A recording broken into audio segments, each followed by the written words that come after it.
welcome back. Today we are going to revisit something that didn't turn out so great before. Well, kinda. Today, May 18th, National Cheese Souffle Day. Now I know we did souffle before. It was a chocolate souffle and it never blew up the way we were hoping it was going to blow up. It still tasted good, like most things. I mean, even though they don't maybe necessarily give you the presentation you're looking for, they still taste really good. So for today, I consulted one of the great masters and got out my art of French cooking, Julia Childs, and we're going to do her version of cheese souffle because she's one of the experts of these kind of dishes. Alrighty, so we got all our stuff laid out here, and we're, instead of doing one big souffle like we did last time, we're going to do two smaller ones just to see if we have any kind of better luck. Plus, that way it's two individual portions. Alrighty, so let's get started, everybody. Here's what you need. Okay, for our cheese souffle today, you will need 1 teaspoon of softened butter, a tablespoon of Parmesan cheese, 3 tablespoons of butter, 3 tablespoons of flour, a cup of boiling milk, salt, pepper, cayenne pepper, nutmeg, 5 eggs, and 3/4 cups of Swiss and Parmesan cheese. Okay, so let's get this souffle show on the road.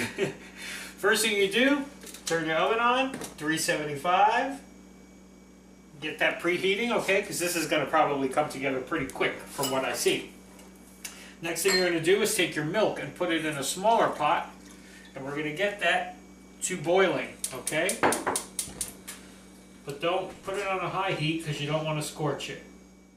And then while your oven's preheating and your milk is getting to that boiling point, take your softened teaspoon or tablespoon of butter and you're generously going to grease the inside of your souffle cups here, okay? Don't be stingy.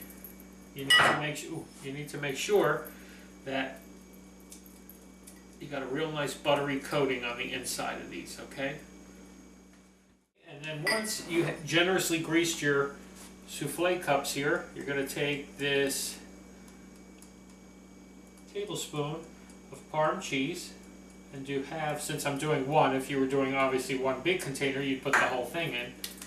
And then just coat the inside with the half a tablespoon of Parm cheese, okay? Just so you have a nice coating on your inside of your souffle cup here, okay?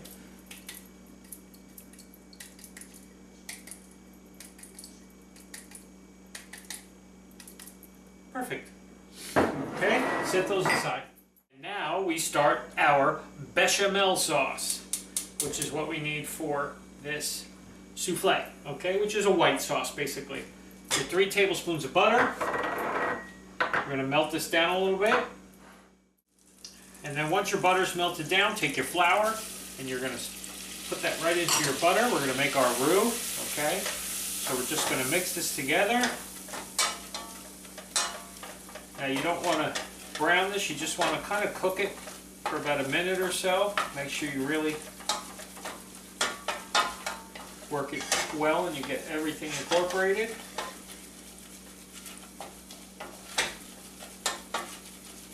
Just keep stirring. It's something you got to kind of move around. Okay, and then take it off the heat. Get your wire whisk ready. Wait till this stops bubbling, and because it was obviously boiling there, or fizzing up. Our milk is ready, as you can see. So nice and hot and boiling. So wait till this stops simmering. Good. Now you're going to take your cup of hot milk and pour it in all at once and whisk, whisk, whisk, whisk, whisk. Okay? Okay, so you just want to whisk it. So you got a nice smooth mixture there. Looks like kind of like mashed potatoes, but not lumps. No lumps. Okay, and there is our roux. Okay, now we're just going to put it back on the heat just for a minute.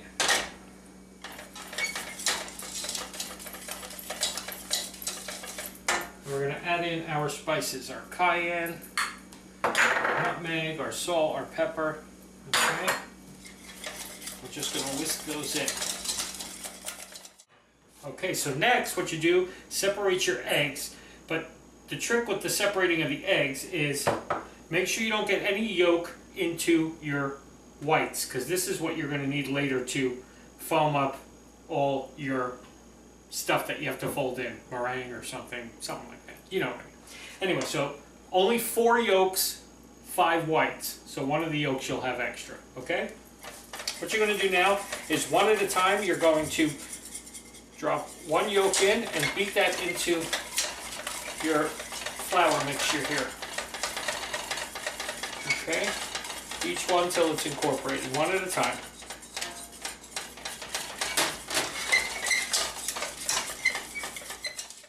Okay, and then get out your mixer here, or you can do it by hand with a whisk, or you can use your hand electric beater. Pinch of salt and your egg whites into your bowl, and we're going to whip this up till it's foamy and stiff peaks. As you can see, stiff peaks here. I mean, they don't get much stiffer than that.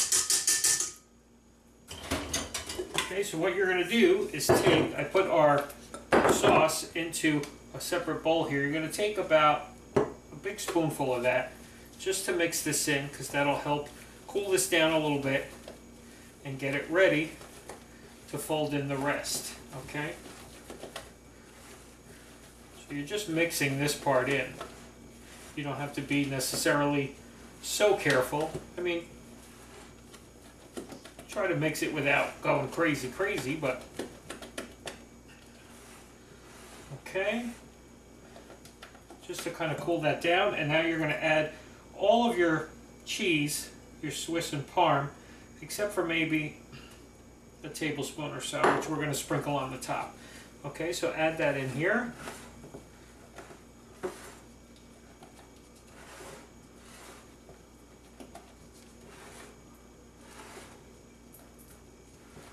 Okay, and then once you got that all mixed together, now you're going to add the rest of your egg whites here, but very carefully, a little bit at a time. See how stiff they are? And you're just going to fold. That's it. Very carefully, very gently. Just try to fold these all in, because you want to keep that volume that the egg whites got, because that's going to help when it cooks in the oven, keep your souffle nice and big and rise like we want it to, not like it did for chocolate souffle day. Alrighty, so I'm going to fold the rest of these in, and we'll be right back. Okay, so there is our egg mixture. Try not to, like I said, over mix it, because you don't want to deflate your egg whites, okay? And then we're just going to fill our cups here about 3/4 of the way full.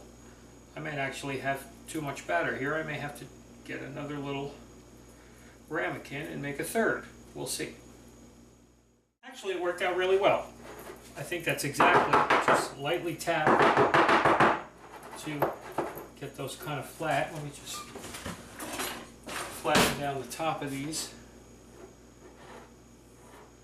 Okay, so we got exactly what we needed for these 2 cups. Perfect amount.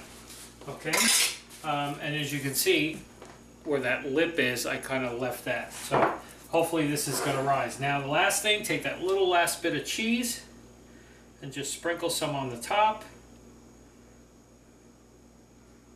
Not too heavy, because I didn't know if maybe that's what I did wrong last time. I don't know, maybe there was too much something on the top, whether it be chocolate, because when I did my popovers didn't pop over either, remember? And I'm thinking maybe because the blueberry popovers we did, the blueberries on top kind of weighed it down. I don't know, we'll see. Okay, one last little thing to do before we put these in the oven. Get some foil, meet you back here. Okay, so I took a good sized piece of foil and then I cut it in half. Because what I want to do is make a collar for these. So you need enough to be able to wrap around. Okay? Make a collar and attach that. And just kind of fold it over to pinch it into place. Okay? You can just kind of crinkle that little end and make a collar, because what you're going to do when this thing bakes up, this collar is going to help it stay together and give you that volume rather than spreading out. That's why you always want to make sure too, when you're doing your souffles, that you have a nice tall, don't use a wide dish, you got to use like a smaller, taller dish, so that way it gives it that volume that you want. Okay, so we're going to wrap these, then they're going to go into our oven for about 25 minutes to a half hour. No peeking. You put it in there, don't open the door, don't see what's going on, see if it's rising or not. The idea is to leave it alone. Okay, 25 minutes, and we'll see how we do. I'm going to put these on a baking sheet too, just to make sure, in case something goes crazy, it doesn't go all over my oven. Alrighty, see in a little bit when these come out, so we can see, did it work today? Did we souffle today? Be right back. And now the moment of truth. Let's see. You're seeing it first time just like me. Hey, hey! Well, not super huge like I thought, but it definitely puffed up more than the chocolate one did. Look at that. Nice, beautiful souffles. I mean, they look really nice anyway. I mean, they kind of puffed up from where they were. All right, I'll mark this one as a success. Let me just get a plate, because this is one of those things you got to eat right away, they say. You can't let it sit, because then it starts to deflate. Alrighty, so let me get a plate, and we're going to taste test this one and see what we got today. See if it tastes good. Be right back. Got my 2 spoons. Now, according to her, you're supposed to put it and just kind of break it apart. You're not supposed to just scoop into it, because then I guess it all deflates or something. I mean, it is very fluffy, that's for sure. Look at that. Okay. I mean, that's it just looks like really fluffy eggs, which I guess that's what it is.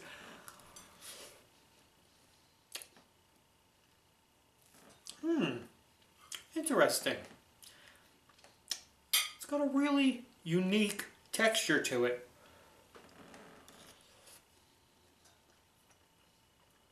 Somewhere in between scrambled eggs and quiche. Not as custardy as quiche, and not as tight as scrambled eggs. It's actually pretty darn good. I'm glad I followed Julia's recipe today to try this. I didn't think I was going to be crazy about this one today. You know what? I would definitely do this again. And look at this piece with the cheese all melted on the top. With every bite, I'm loving this more and more. All right. Well, as you can see, they're starting to deflate already. So let me get to eating my souffle. Cheese souffle today. Not a hard one. Bunch of steps because it's Julia Childs. But that's okay. If you're going to do it from one of the masters. Alrighty? See you tomorrow, everybody.